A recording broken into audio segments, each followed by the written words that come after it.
So this is going to be one of those she's a little nicer on the inside than she is on the outside sort of videos. We're going to take you all and just show you what worked for us, what didn't work for us, products we used, every step we took to remodel this little small camper trailer. So let the work begin.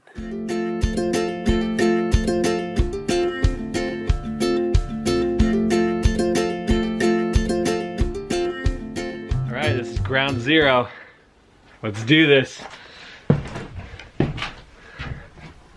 We're in.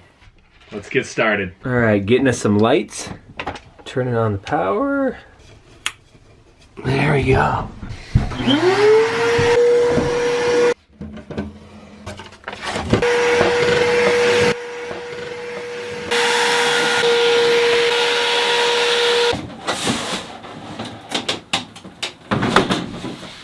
All right guys, how about that for my new backdrop? So I'm just gonna catch you up really quick. We did a big degreasing of the trailer, 50 years of grease. Typically we'd use TSP, but with COVID-19 and all the stores being shut down, no ventilators, respirators, nothing to wear. This is a pretty harsh chemical. We picked up Simple Green. My wife would be happy I chose this anyways. Did about a 1-to-1 ratio. Took everything off pretty well.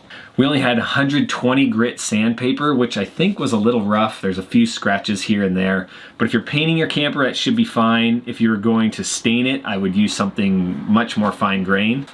Now we have taped everything up and we're about to throw on a primer.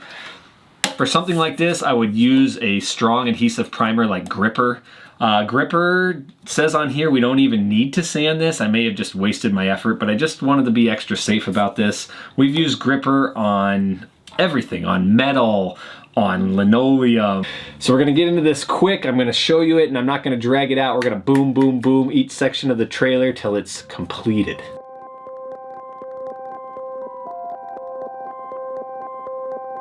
So I have completely given up on those foam rollers. Everybody says they're what you use for smooth surfaces, but what we find is those foam rollers just leave a bunch of orange peel on it. There's always bumps.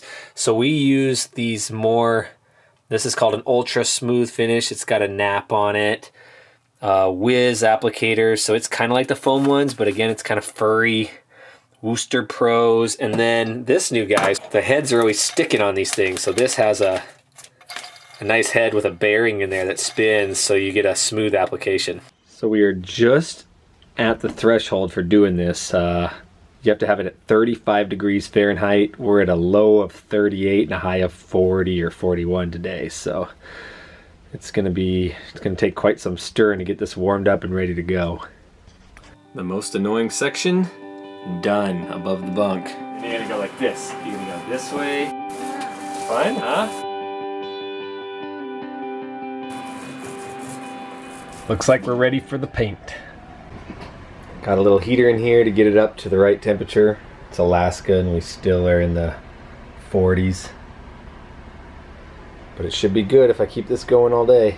This section is the hardest because fitting in there, it is so small. But we got one layer on. So we got some white laid down.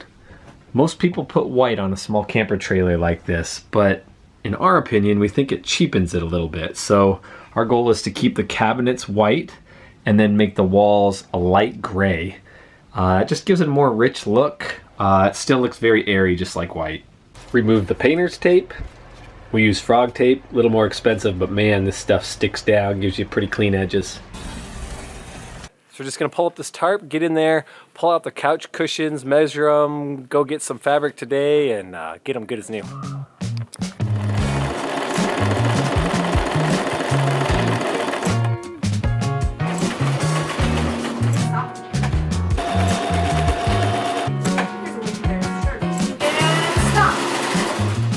Good job, high five. So I said I was going to share some of the problems we had, some of the mistakes we made. The first mistake we made was a big one, and that was we were sitting up in the house doing the whole social isolation thing, and I just had this thought, like, what if all the paint runs out at stores, or what if all stores get closed down? So I ran out and I picked up that gray and that white paint and just slapped it on. Halfway through the process I realized I just put regular interior paint on a cabinet. Doesn't sound like a big deal, but we've done that many times and it doesn't hold up. We find ourselves doing touch-ups over the years. Now we go out to someone like Sherwin-Williams and we just say, hey, do you have a good cabinet paint that holds up to all the scrubbing, holds up to the doors hitting each other? Once we've done that, we've had no issues with touch-ups. They just hold well. So as usual, the snow hit again, and I was just in a bit of a need for a break from the project. All right, so today we're gonna go show East the ocean. So he thinks the ocean in the winter is full of sand and he's gonna go swimming, right? Yeah, and make a sandcastle. I'll let you make a sandcastle.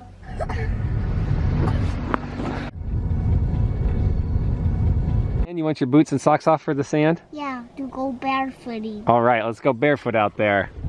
All right, we're going to the beach. It's frozen. It's frozen? What do you mean? I thought there's gonna be sand. You gonna go swim in that water? Okay, let's go swim, huh?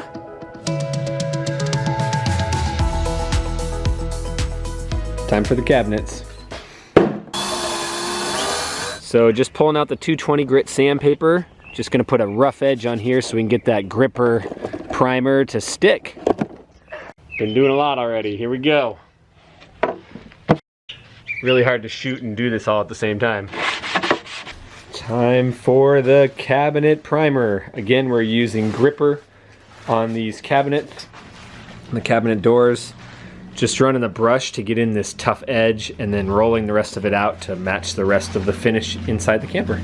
Just installed some light fixtures and then a matching light fixture right here. So this here is just a mixture of baking soda, 3 parts to 1 part water.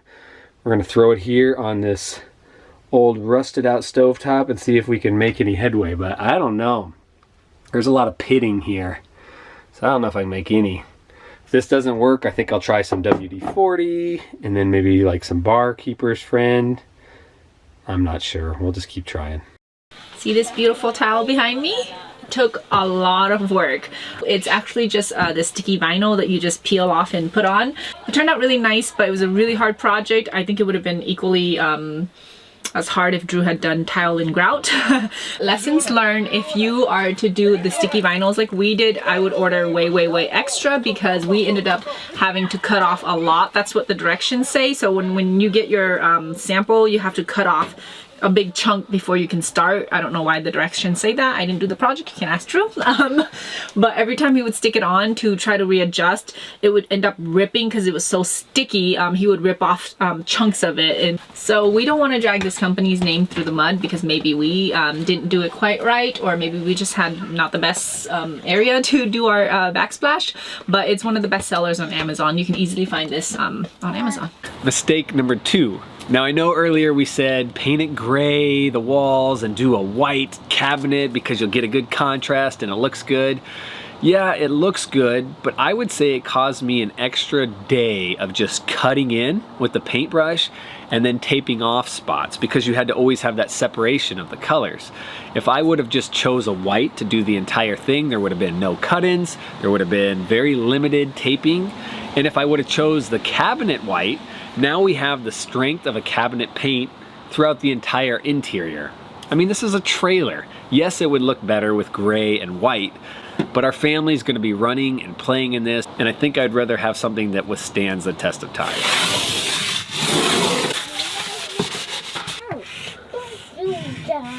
I'm usually the chalk person, but this time Drew took on this project. The only tip we would have for you guys is to make sure you don't roll over the same spot 2 or 3 times. Otherwise, well, when you do that, the paint gets put back onto the brush for some reason.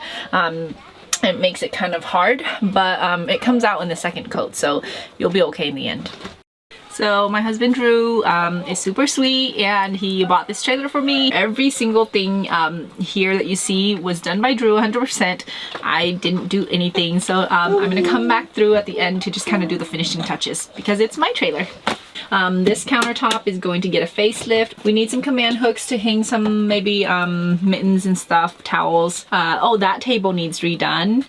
Yeah. Oh, no curtains. We need curtains in here, and then just some aesthetics like little posters and cute little I don't know, stuff to make it homey. All right, so here's a tour of the entire 10-foot of the trailer. Literally 10-foot trailer. I had to pull out May's wide angle lens just to get these shots.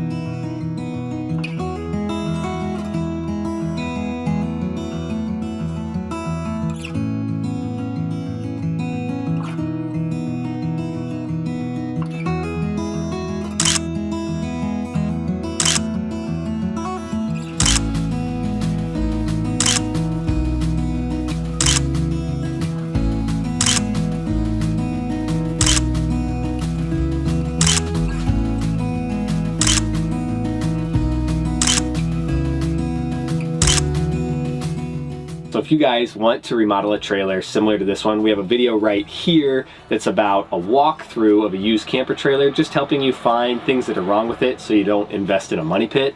And then right here, we have playlists of 13-foot scamp videos. If you're interested in a trailer about this size, scamps may be the way for you to go. Subscribe if you haven't to the video, and we'll see you guys next time.